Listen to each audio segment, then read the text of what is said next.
Usually when we think about fear, we treat it like a ghost story. Right, like a shiver in the dark or something spooky. Exactly. Just this abstract, spooky feeling. But what if fear is actually this um, highly calculated biological hack? A literal biological Yeah. mechanism. An invisible airborne signal that can completely rewrite your brain software in just milliseconds. Welcome to the deep dive.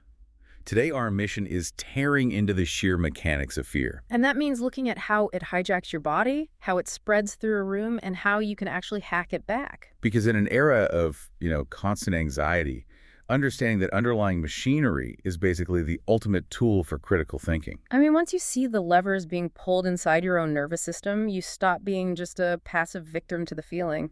You realize it isn't a weakness. Exactly. It is an ancient, neutral mechanism designed purely to keep you alive. So, okay, let's unpack this. To understand how fear influences society, we really have to start with the hardware. Right. We all know the classic fight or flight response. And freeze, of course. Right. Fight, flight, or freeze. Yeah. But the actual physiological details are wild. Take goosebumps. Ah, yes. Piloerection. Yeah. I always thought goosebumps were just like a reaction to a cold breeze. Well, clinically, it is a brilliant evolutionary tactic. When your brain perceives a threat, it sends a signal that causes tiny muscles attached to your hair follicles to contract. Which is crazy to think about. It really is. If you are a furry mammal, this traps a layer of air to insulate you. But more importantly, in a threat scenario, making all your hair stand on end makes you look physically larger. So you literally puff up on command. Exactly. It is an instant, automatic mechanism to appear more intimidating to whatever's trying to eat you. Wow. And then there's the classic feeling of butterflies in your stomach. Dyspepsia. Right. It turns out that's not just nervous energy vibrating in your gut. The moment you get scared, your body makes a snap judgment about resource management. It forcefully diverts blood flow away from your digestive system. Because digesting your lunch is a luxury you just can't afford if you're running for your life. Yeah, that blood rushes straight to your skeletal muscles so you can sprint or fight. Your stomach is effectively shutting down to save you. It is extreme biological triage. It really is. But what's truly intriguing is looking at the specific things that trigger this extreme response in the first place. Biologists study this concept called preparedness. Oh, this part of the research was fascinating. Yeah, it is the theory that our most common phobias actually evolved during entirely different geological eras. So it's basically an evolutionary timeline mapped directly onto our brains. Spot on. For instance, acrophobia. The fear of heights. Right. The theory suggests that one is so ancient it developed back in the Mesozoic era. It is common to pretty much all mammals. But then you have the fear of snakes, which developed millions of years later in the Cenozoic era. Which is common to all simians, yeah. But then the fear of mice or insects, that's relatively new hardware. Very new. That fear developed in the Paleolithic and Neolithic periods. When humans started settling down and storing food. Right. Exactly. Suddenly, these tiny pests became dangerous carriers of disease, so we had to learn to fear them. So to put that in perspective for you listening, this evolutionary preparedness is almost like having pre-installed apps on a brand new smartphone. That is a great way to look at it. We are born preloaded with the fear of snakes app because it helped our ancestors survive. But the fear of cars app, that has to be downloaded manually through personal experience. Because cars simply haven't been around long enough to make it into our DNA. That analogy works perfectly because it highlights evolutionary flexibility. Right. Instead of handing us a rigid emotion called fear, evolution gave us a highly adaptable system. We can radically change our bodily states to address whatever new threats pop up. We just happen to use the word fear as a catch-all label for that shifting bodily state. Exactly. Though I should mention, there is a robust debate in modern science about whether fear is a distinct evolutionary product for animals at all. Because of anthropomorphism. Yes. Some researchers argue that attributing complex human emotions to a mouse or an insect is just us projecting. What you experience as paralyzing fear might just be a rat's basic withdrawal reflex. Their fear might just be their version of backing away from something hot. Precisely. Well, since we have this flexibility to download new fears, our brains are incredibly fast at wiring visual cues to threats. I mean, look at the little Albert experiment from 1920. Yeah, John B. Watson's study. Ethically controversial, to say the least. Hugely controversial. They took an 11-month-old baby and literally conditioned him to fear a white rat. By striking a steel bar with a hammer every single time he touched it. Right. The loud noise triggered his unconditioned startle response, and by repeatedly pairing that noise with the rat itself became the trigger. But the critical finding there was how the fear generalized. Little Albert didn't just fear that one specific white rat. His brain broadened the threat parameter. He started showing severe distress toward a rabbit, a dog, and even a Santa Claus mask with a cotton beard. The brain takes one bad experience and immediately puts a warning label on anything that even remotely resembles it. It is so efficient, it's almost scary. And you don't even have to experience the trauma yourself. No, you don't. Andres Olson's research on observational learning proves that. Yeah, his study showed that a person's amygdala, which is the brain's threat detection center, lights up just by watching someone else experience an aversive event. You can literally learn to be terrified of something just by seeing another person get hurt by it. The amygdala functions like this highly sensitive radar dish, constantly scanning the social environment. And to understand just how vital that radar is, we have to look at patient SM. Oh man, her story is wild. She suffered from a rare genetic disorder called Urbach-Wiethe disease. It caused calcium deposits to build up in her brain. Which completely destroyed both of her amygdalae by late childhood. Exactly. And the result was that she became literally incapable of experiencing fear. Which on paper sounds like a superpower. No anxiety, no dread, no imposter syndrome. But in reality, it is incredibly dangerous. Yeah, a total lack of fear repeatedly led her into highly dangerous situations. Because the internal alarm system that tells you, hey, don't walk down that dark alley, was entirely offline. The alarm system is non-negotiable for survival, which is exactly why nature found ways to weaponize it. Biological hijacking. This might be the most bizarre mechanism we cover today. The toxoplasmosis parasite. Toxoplasma gondii. It is a single-celled parasite that can only reproduce inside the intestinal tract of a cat. But it often finds itself inside a rat. Right, so it has to figure out a way to get the rat eaten by the cat. And it doesn't just make the rat physically sick, it actually rewires the rat's brain. It is astonishing. The infected rat suddenly loses its fear of cats and becomes actively drawn to the smell of cat urine. It literally seeks the predator out. Yeah. It serves itself up on a silver platter. Because the parasite manages to cross the blood-brain barrier, it forms cysts specifically in the regions of the rat's amygdala that process predator aversion. But it doesn't just shut the region down, right? Right. No, it actively alters the production of dopamine. It transforms the neural pathways of fear into pathways of sexual attraction. That is highly targeted surgical sabotage. It's like a computer hacker intentionally disabling a building security alarm and then reprogramming the front doors to swing wide open so the burglar can just stroll in. That is a perfect analogy. The rat still has the hardware, but the software is corrupted by a third party. But wait, that brings up a huge question for humans. When we have a fear that is ruining our lives, like a severe phobia, how do we fix our own software? Well, exposure therapy is highly effective. It helps up to 90% of people with specific phobias.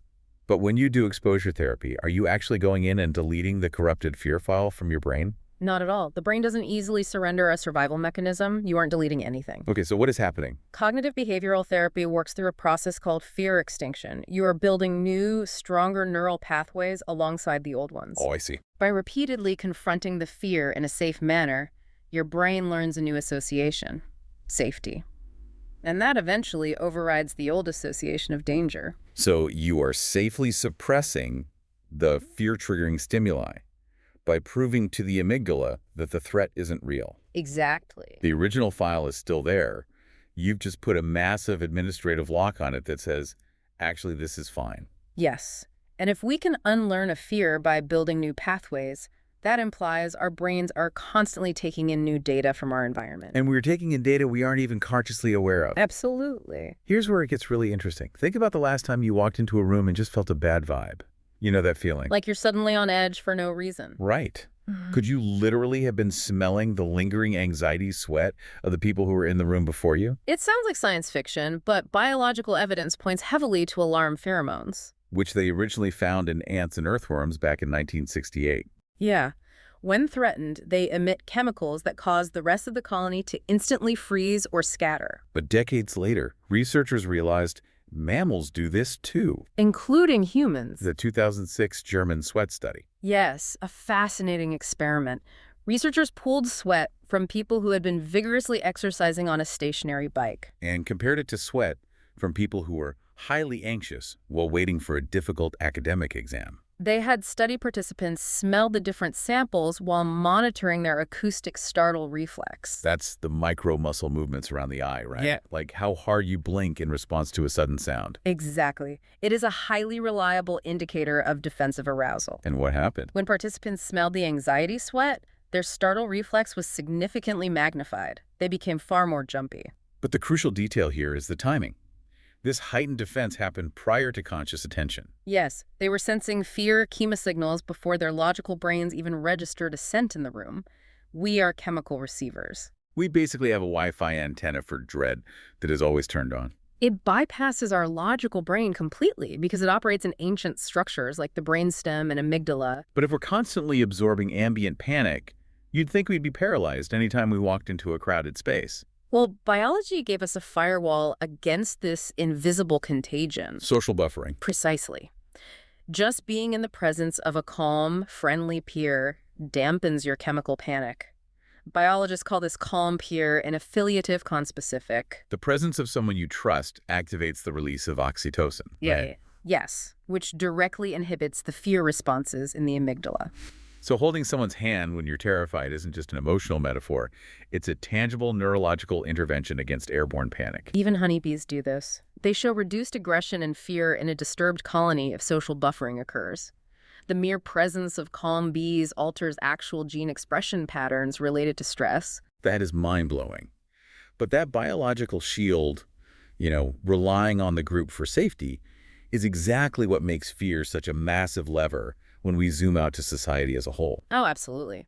Politicians, marketers, and leaders have historically tapped into this primal emotion to shape culture. Because when you trigger those ancient neurocircuits, you effectively bypass the cortex. And the cortex is where logical, rational thought occurs. Right. People in a state of fear stop evaluating facts and start seeking immediate safety. They look to the group or to a strong leader for social buffering. By leveraging fear of the unknown, you can influence decision-making on a massive scale. One researcher phrased it perfectly. Under the influence of fear, words become more real than reality. It is a powerful mass persuasion tool. And to be completely clear, we're not pointing fingers at any specific political ideology here. No, this is an impartial look at the mechanics. Fear is a universal lever used across the entire political spectrum. But if you keep pulling back the layers, what is the ultimate threat everyone is trying to avoid? Psychologists point to the fear of death. Terror management theory. Yes. The theory proposes that our entire cultural worldview is essentially a coping mechanism. Because humans possess a unique cognitive burden. We are biologically driven to survive, but we also know our death is inevitable. Which creates a deep underlying psychological terror. So we manage that terror by building cultural frameworks. Religions, national identities, legacy projects. They give us a sense of meaning and permanence that outlasts our physical bodies. And when people are reminded of their own mortality, they experience a crisis. The research shows they double down on their worldview. They become more defensive of their in-group and hostile toward outsiders. Because an attack on their culture feels like an attack on their psychological armor against death. But it is worth noting, not everyone agrees that fearing death is a rational baseline. Right, the philosopher Shelley Kagan from Yale. He argues that fearing death is actually a logical failure. He outlines 3 strict conditions for a fear to be rational. Okay, what are they? First, the object of fear has to be genuinely bad. Second, there has to be a non-negligible chance of it actually happening. And third, there has to be uncertainty about it happening. Because death is a 100% certainty for every living organism, it fails that third criterion. Therefore, fearing it doesn't make logical sense. According to Kagan, yes. Okay, but wait, let me push back on Shelley Kagan's philosophy here. Go for it. I get that death is certain, which technically breaks his rule. But human biology doesn't care about a philosopher's logic. He cares about survival. Exactly. The fact that we will die is certain, but the when and the how are completely unknown. Isn't that ambiguity what we're actually terrified of? If we connect this to the bigger picture, that is the exact nuance Kagan himself concedes. The unpredictability of the timing is the only rationally valid cause for fear. Because humans are fundamentally wired to despise ambiguity. When our brain cannot predict an outcome, it treats that unknown space as a potential threat. And when we can't logic our way out of that ultimate ambiguity, we try to put it in a box. We categorize it. Right. We build mythologies, folklore, and even modern horror fiction to organize our dread. Which brings up that fictional horror podcast, The Magnus Archives. Yes, it illustrates this beautifully. In their lore, fears aren't categorized by biology like spiders or heights, They are categorized by thematic archetypes created by a fictional architect named Robert Smirk. which is such a brilliant reflection of how human cognition operates. We look for thematic patterns to make sense of chaos. Like grouping the fear of disease and the fear of an abusive relationship into the same entity. Because fundamentally, both stem from a deeper fear of corruption to the self.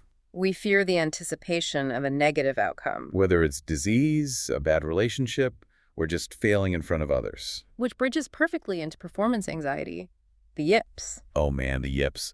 You know that feeling when you're standing at an ATM and suddenly a PN you've typed 1,000 times just vanishes from your mind? Or you're typing a common word and your fingers completely forget the sequence. Imagine that feeling, but it's happening to your entire professional career on live television.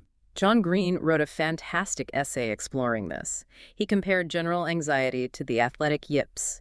Where a highly trained professional suddenly loses the ability to perform a basic skill they've practiced tens of thousands of times.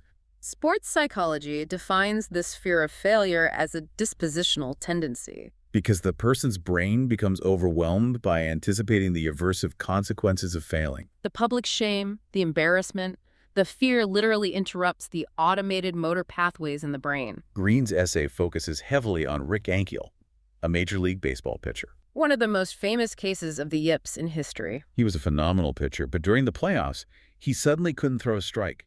He kept throwing the ball wildly to the backstop. His automated motor pathways completely crashed under the weight of anticipation. But the beautiful part of his story is his resilience. He stepped away from pitching, went back to the minor leagues, and completely retrained himself as an outfielder. And eventually made it back to the major leagues as a hitter.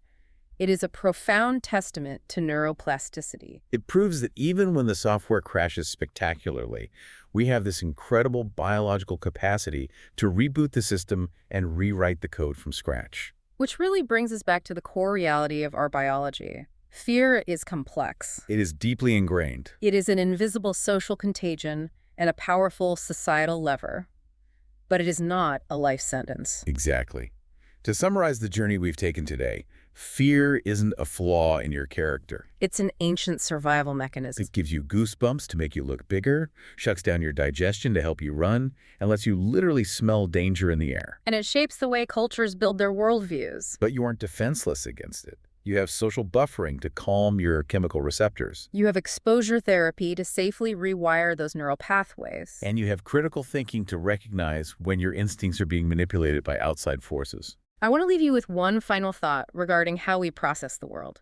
Psychologists study something called cognitive consistency theory. Okay, what is that? It suggests that fear is simply an inconsistency between what you expect to happen and what you actually perceive happening in real time. So when reality violently diverges from your expectations, The gap between those two things generates fear. So I pose this question to you. If fear is just a mismatch between expectation and reality, what happens to your fears if you learn to simply change your expectations? wow, does the internal alarm finally stop ringing if you can just accept the new reality? Something to think about. It's a powerful framework to carry with you the next time you feel that sudden drop in your stomach or those piloerection goosebumps on your arms. Keep questioning the mechanics of your own mind. Keep exploring the world. And remember that sometimes the scariest ghost is just outdated software in your own head. Thanks for taking this deep dive with us.